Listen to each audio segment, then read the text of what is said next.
अरे धनगरा तुझं घरच डोंगरावर, डोंगरावरती असायला तू रस्ता दा मला म्हणून गोरा साहेब विचारित होता.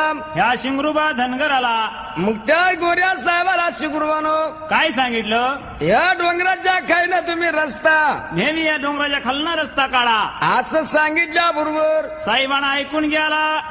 शिकुरबा काय तू म्हणता? रस्ता दावलास मला, होय, तरी तुला काय मागायचं असेल ते मला. अजिबात काय मागायचं नाही मला. मग काय पाहिजे तुला? पहिलाच मी धनाचा धनगर आहे म्हणला. आपल्यापेक्षा श्रेष्ठ होईल म्हणून त्या गोऱ्या साहेबानो राग आला गोऱ्या साहेबाला. गुळी त्याला घालून वनधरणीला पाडायला.